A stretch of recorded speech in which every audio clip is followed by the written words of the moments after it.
Неуставно донесен со неуставна содржина, која не може да се примени во пракса. Ова се забелешките во 13 иницијативи, како и во мислењето на Венецијанската комисија за законот за јазиците. Според уставните експерти, спорно е речиси се. Не бил донесен со двотретинско мнозинство, не бил разгледан од релевантните собраниски тела, не бил потпишан од тогашниот претседател на Македонија, а спорна е и содржината која ги дискриминира другите немнозински заедници. Дополнително, терминот албански јазик во заграда е неуставен. Во делот на содржината на законот, комисијата забележува нејасност и непрецизност, што значи законската формулација каде експлицитно се споменува употребата на албанскиот јазик од една страна и употреба на јазик кој го зборуваат најмалку 20% од граѓаните од друга страна. Оваа констатирана важна непрецизност од страна на Венецијанската комисија е клучна за примената на законот, бидејќи со неа се влијае на остварувањето на фундаменталните права на сите јазични заедници во земјата. Истите забелешки дојдоа и од Венецијанската комисија, тело со меѓународно признаени уставни експерти на Советот на Европа. Законот за јазиците не ги исполнува барањата за законска јасност и прецизност. Законот не е прецизен кои негови одредби се однесуваат на употребата на албанскиот јазик, а кои одредби се однесуваат на употребата на другите јазици од етничките заедници.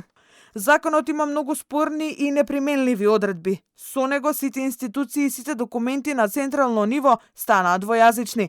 Во сите органи на државната власт, централни институции, јавни предпријатија, агенции, дирекции, установи и организации, комисии, правни лица кои вршат јавни овластувања согласно законот и други институции, службен јазик покрај македонскиот јазик и неговото писмо е јазикот што го зборуваат 20% од граѓаните. Законот засега само на хартија предвидува судските, управните и извршните постапки, предистражните и истражните постапки, кривичните и прекршочните, паричните и вонпаричните постапки, постапките за извршување на санкции, како и другите постапки да може да се водат и на македонски и на албански. Дополнително и нотарите и извршителите треба да ги нудат сите услуги и документи и на двата јазици. Судовите, јавните обвинителства, како и сите други органи, тела и други институции се обврзани да овозможат користење, употреба и примена на било кој службен јазик од членот 1 став 1 и 2 и нивните писма во тие и други постапки.